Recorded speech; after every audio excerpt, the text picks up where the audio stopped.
Have you ever woken up in the middle of the night with a feeling you couldn't name?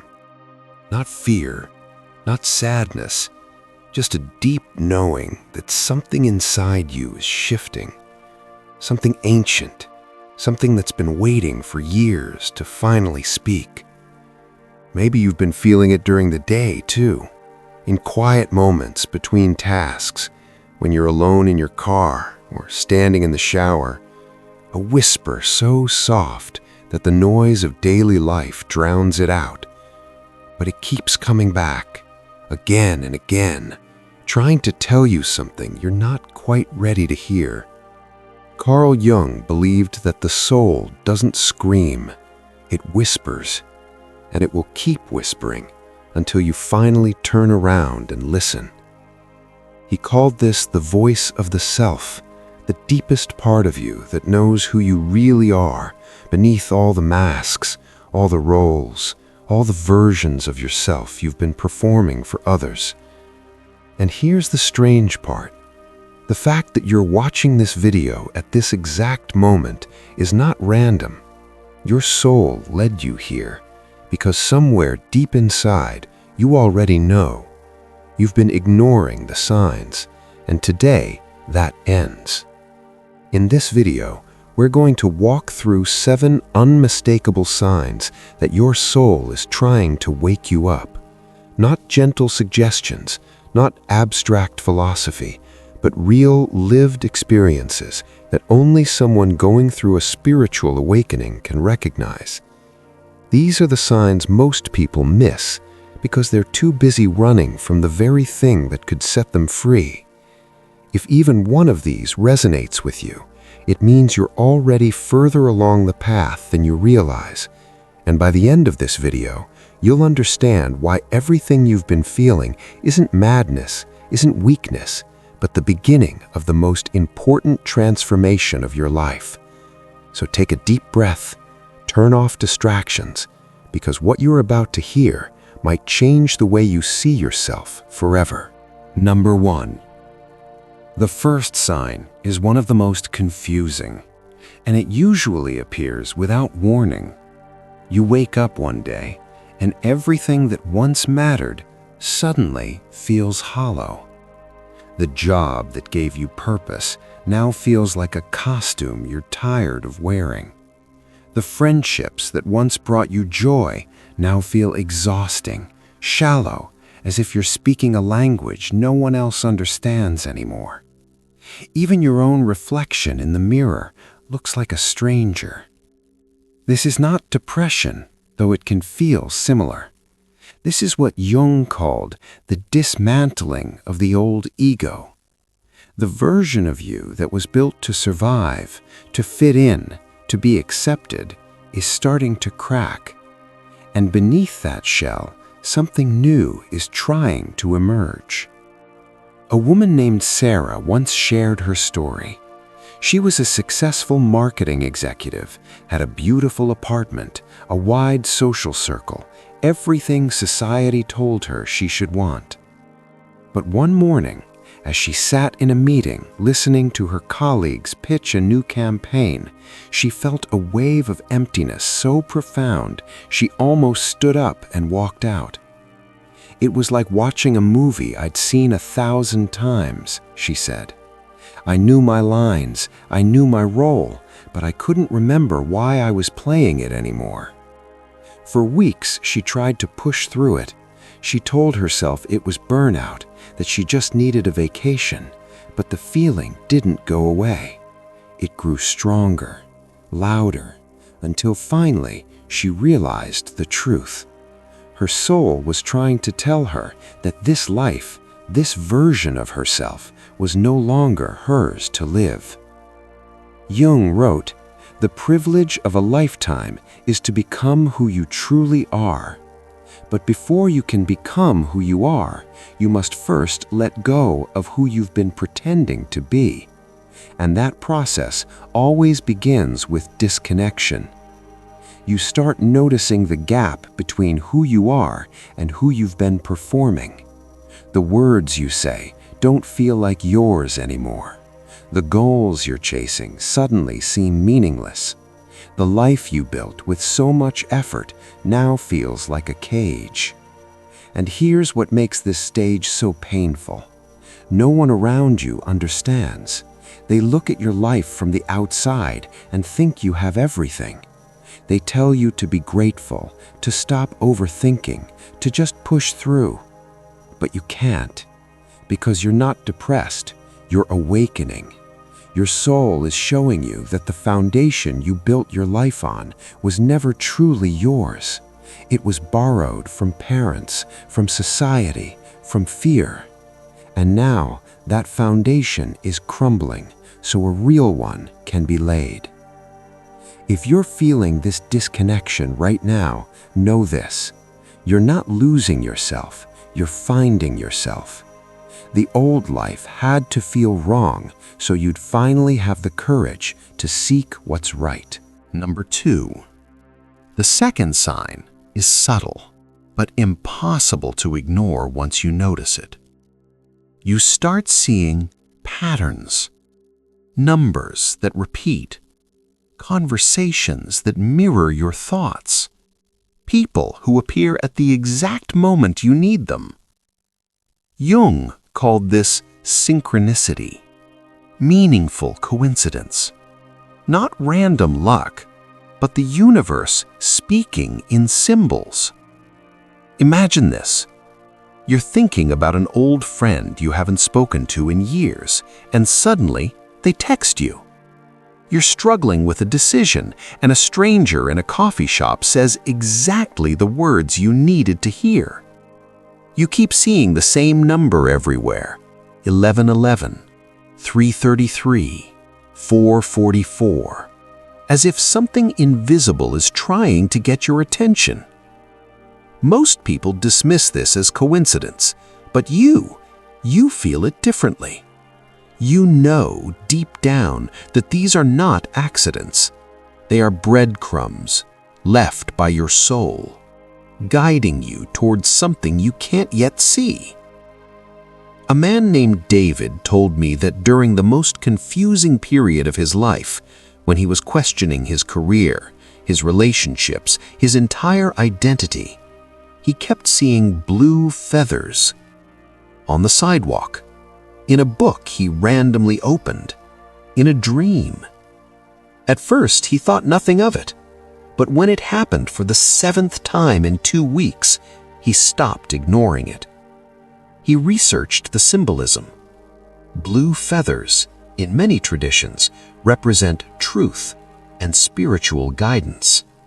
And that's when he realized his soul was telling him to stop lying to himself, to stop pretending he was happy in a life that didn't fit him anymore. Within 3 months, he left his corporate job, moved to a smaller city, and started teaching yoga. The feathers stopped appearing after that, he said, because I finally listened. Synchronicity is your soul's way of confirming that you're on the right path, or redirecting you when you've wandered too far from it. When these signs start appearing, don't brush them off. Write them down. Notice the patterns. Ask yourself, what is my soul trying to tell me right now? Because the more you pay attention, the louder the messages become. Number 3. The third sign is one that often makes people feel isolated. You can't tolerate superficial conversations anymore. Small talk feels like sandpaper on your soul. Conversations about weather, gossip, surface-level pleasantries, they drain you in a way they never did before. You find yourself sitting at dinner with friends, nodding along, but feeling completely absent. Not because you don't care about them, but because the frequency you're operating on has changed. Jung said, loneliness does not come from having no people around you, but from being unable to communicate the things that seem important to you. And that's exactly what this feels like. You want to talk about meaning, about purpose, about the deeper questions that keep you awake at night. But when you try, people look at you like you're being too intense, too deep, too much. So you stop sharing. You smile, you nod, and you retreat inward. This is not arrogance. This is not you thinking you're better than anyone else. This is simply a mismatch of frequencies. Your soul is expanding, and it needs conversations that match that expansion. A friend once told me that after her awakening, she couldn't sit through office lunches anymore. Everyone was talking about the same things, the same complaints, the same distractions, and she felt like she was suffocating. Not because they were bad people, but because her soul had outgrown that level of exchange. If you're experiencing this, understand that it's temporary. As you continue to awaken, you will naturally attract people who speak your language, people who want to go deep, who value truth over comfort, who see you, really see you. Until then, protect your energy. It's okay to step back from conversations that don't nourish you. It's okay to spend more time alone, because solitude, when your soul is awakening, is not loneliness, it's preparation. Number 4. This sign is one of the most physical. You start experiencing symptoms that doctors can't explain. Fatigue that sleep doesn't fix. Tension in your chest or throat. Digestive issues, headaches, a general feeling of heaviness. You go to the doctor, they run tests, everything comes back normal. But you know something is happening in your body. Jung understood this deeply. He knew that the psyche and the body are not separate. When your soul is trying to wake you up and you keep ignoring it, the body starts speaking louder. That tightness in your chest, it's unexpressed truth. That knot in your stomach, it's fear you haven't faced. That exhaustion, it's the weight of living a life that isn't yours. The body is the messenger, and it will keep sending signals until you finally listen. A woman named Maria shared that for months she had mysterious pain in her shoulders. No injury, no medical explanation. But when she finally sat with the pain and asked it what it was trying to tell her, the answer came immediately. She was carrying burdens that weren't hers, responsibilities, expectations, other people's emotions. The moment she started setting boundaries, the pain disappeared. If you're experiencing unexplained physical symptoms right now, pause. Put your hand on the area that hurts and ask, what are you trying to tell me? Your body knows, and when you're ready to listen, it will speak. Number 5. The 5th sign is one of the most beautiful and also one of the most terrifying. You're drawn to solitude more than ever before. Not because you hate people, but because you finally feel safe in your own presence. For years, maybe your entire life, you avoided being alone. You filled every silence with noise, every empty hour with plans, every moment of stillness with distraction, because being alone meant facing yourself, and that felt dangerous. But now, something has shifted. Solitude no longer feels like a void. It feels like home. You crave mornings where no one needs anything from you, evenings where you can just sit and breathe, weekends with no obligations. And when you're alone, you don't feel lonely. You feel whole. Jung said, the meeting of two personalities is like the contact of two chemical substances. If there is any reaction, both are transformed. But before you can meet another, truly meet them, you must first meet yourself. And that meeting happens in solitude. When you stop running from silence, you discover that it was never empty. It was full. Full of wisdom, full of clarity, full of the voice you've been searching for your entire life, your own. If you've reached this stage where solitude feels sacred, you've passed a threshold most people never cross. Because only when you can be whole alone can you connect with others from wholeness, not from need, not from fear, but from choice. Number 6. The sixth sign often catches people off guard. Your dreams become vivid, symbolic, and impossible to ignore. You wake up remembering entire narratives, colors, faces, emotions so intense they linger for hours. For Jung, dreams were the royal road to the unconscious, the place where the soul speaks most clearly. And when you're awakening, your dreams stop being random. They become messages, warnings, guidance, reflections of what you're too afraid to face while awake. You might dream of locked doors and realize you've been keeping yourself trapped. You might dream of water and understand you're being asked to surrender control. You might dream of someone from your past, not because you miss them, but because they represent a part of yourself you abandoned. A man once told me he kept dreaming of a house with many rooms. In each dream, he'd open a new door. Sometimes the room was beautiful. Sometimes it was dark and terrifying. But he kept exploring. When he shared this with a therapist, she smiled and said, "That house is you, and you're finally ready to see all of it." If your dreams have become more vivid recently, start writing them down, not to analyze obsessively, but to honor them, to let your soul know, "I'm listening now." Because the more you pay attention, the clearer the messages become. Number 7. The final sign is the most profound, and it's the one that confirms you're not imagining this. You feel like you're living in two worlds at once. One foot in the old reality, where you still show up, still perform, still play the roles expected of you.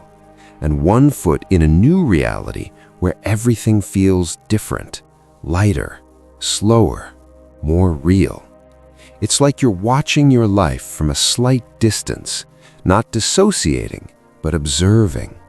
You see people reacting to things that once would have triggered you, and now you just notice.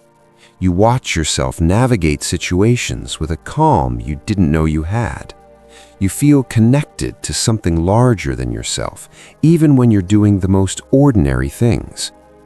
This is what Jung called individuation, the process of becoming whole, of integrating all parts of yourself, the light and the shadow, into one unified being. And when you reach this stage, you realize something profound. You're not waking up to escape your life. You're waking up to finally live it. If you've recognized even 3 of these signs in yourself, you are not lost.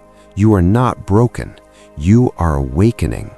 And yes, it's uncomfortable. Yes, it's lonely at times. Yes, it feels like you're walking through fog without a map. But here's the truth your soul wants you to know. You're exactly where you're supposed to be. Every disconnection, every synchronicity, every moment of solitude, every vivid dream, all of it is preparing you for the life you were always meant to live. The one where you stop performing and start being. The one where you stop hiding and start seeing. The one where you finally come home to yourself.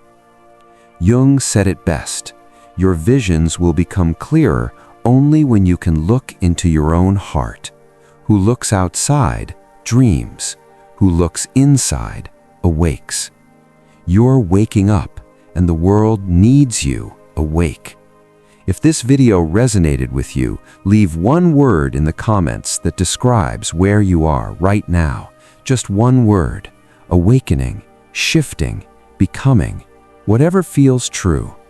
And subscribe to Sick Soul, because this is just the beginning of a journey we're taking together, a journey back to who you've always been. Thank you for being here. Your soul knew you needed this, and so did mine.